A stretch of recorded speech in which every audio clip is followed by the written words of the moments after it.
Hey everyone, welcome back to The Explainer. I am so thrilled you're here with us today, because honestly, we're setting the stage for a truly profound conceptual shift. Today, we're unpacking an incredible piece of source material. It's going to guide us through this journey from a really heavy, anxious ego to a completely liberated state of universal compassion.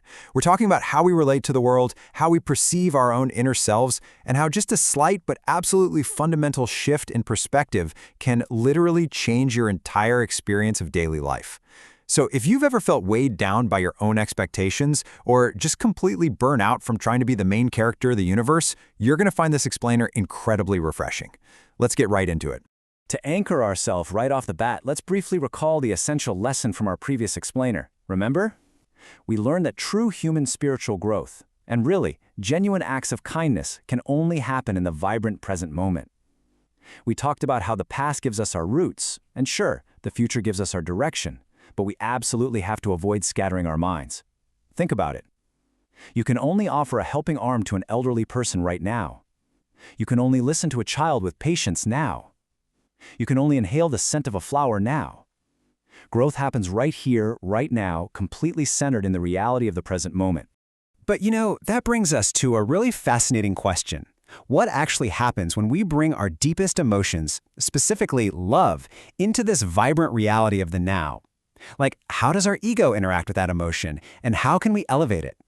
It's a super provocative question, right? And it perfectly sets up our deep dive today into the true nature of love, compassion, and the human ego. Okay, section 1, from love to compassion. Let's dive into this first major transition and start moving away from the painful labyrinths of possessive love. So, the source text draws this stunning contrast between love and compassion. Now, we normally think of love as the absolute most exalted emotion out there, right? But in its raw form, love actually often hides a secret desire. It wants possession, it wants recognition, and it basically demands reciprocation. And because of these hidden demands, this kind of love eventually turns into what the author calls a horizontal tribulation. Basically, it's a painful bond where egos just constantly clash and fracture. Compassion, on the other hand, that's the distilled, purified, and totally selfless state of love. It represents a massive vertical leap. Think of the serene stillness in a mother's gaze when she looks at her child, or a sage's tranquil view of the universe. In compassion, there's no other to fight with. Since absolutely nothing is demanded, there's literally zero ground for the ego to shatter. It's a total game changer. Just listen to this beautiful couplet. We love the created for the sake of the creator. By resetting our expectations to that standard, we can completely free ourselves from those painful labyrinths of possessive love we just talked about. When we stop demanding things from the objects of our love and instead view them through this higher lens, the soul makes that leap. It becomes this pure mirror of mercy that can literally embrace the entire universe. Moving on to section 2, the mirror of the ego. This brings us to the actual mechanism that makes this whole leap possible or, prevents it entirely. So, deep within the self lies a subtle secret, the innate, which is essentially our fundamental capacity to say I. Now, us humans, we usually imagine ourselves as the center of our own desires, right?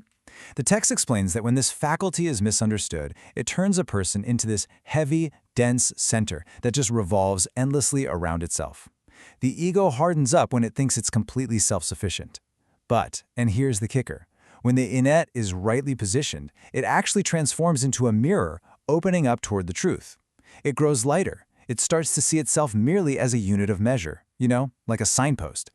Let me walk you step by step through this really crucial visual metaphor from the text. Picture sunlight falling on a window pane.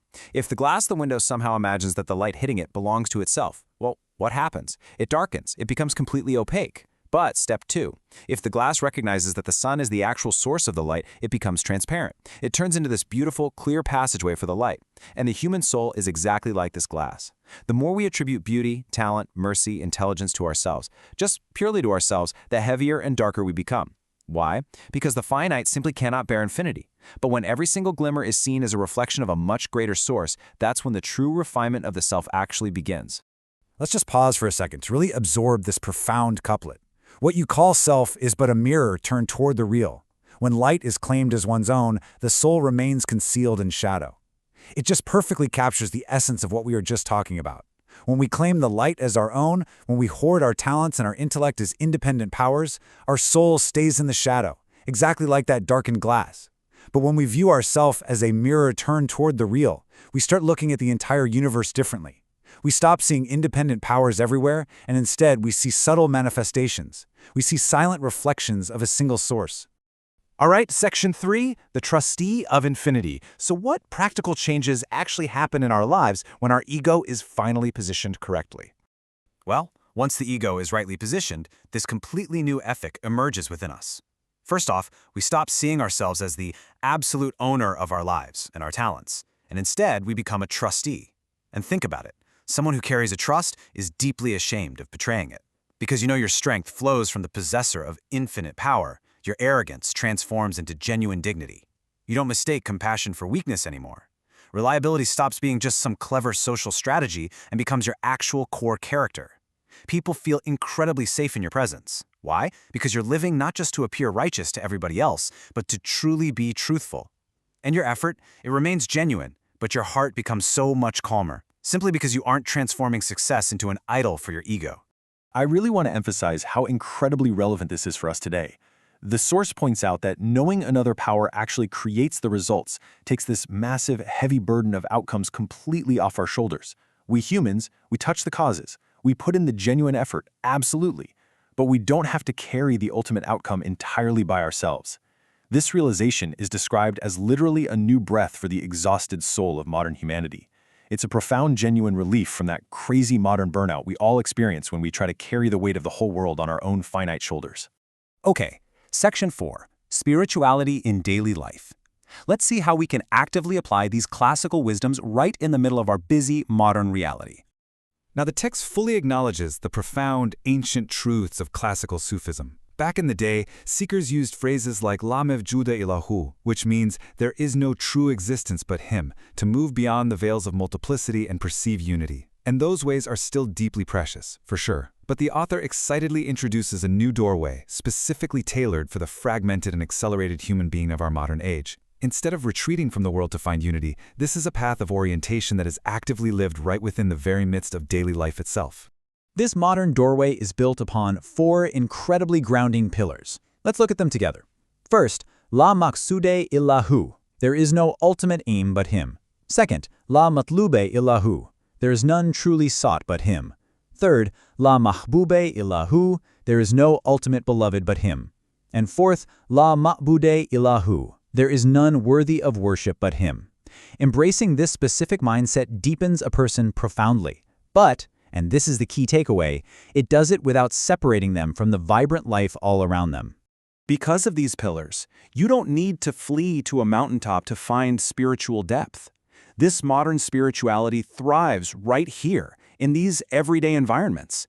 It thrives in the bustling marketplace, right in the middle of a stressful team meeting, in the quiet moments of family life, in the pursuit of art and knowledge, and right in the middle of your profession and your friendships. You elevate yourself not by escaping the world, but by living consciously within it as a bearer of trust. So the crucial point on this slide is that the essential matter isn't escape, it's the correction of direction. When we correct our direction, love is officially released from that narrow, painful circle of possessiveness. It completely transforms into that vast horizon of compassion we talked about at the beginning. You no longer try merely not to wound the specific person you love. You strive not to wound creation itself, because you realize that upon absolutely everything rests the trace of the exact same mercy. Your heart just acquires a much subtler refinement toward life, existence, and all beings. As we wrap up this explainer, I really want you to think about your interactions, your ambitions, and even your frustrations today. Think about how often we let our sense of I weigh us down, making everything about our own possession and recognition. It's a subtle shift, but an incredible leap, to consciously choose compassion over control. It truly, fundamentally transforms how you experience every single moment. Thank you so much for joining me for this incredible journey today. Make sure you join us next time, because we are absolutely going to continue exploring these profound concepts. Our next explainer will be covering the 2 travelers of the desert, where we'll dive into the burden of pride and the power of helplessness. You really won't want to miss it. But until then, I leave you with this question to ponder. Are you choosing to be a heavy center hoarding the light, or a transparent mirror reflecting it? Stay focused, stay curious, and keep learning.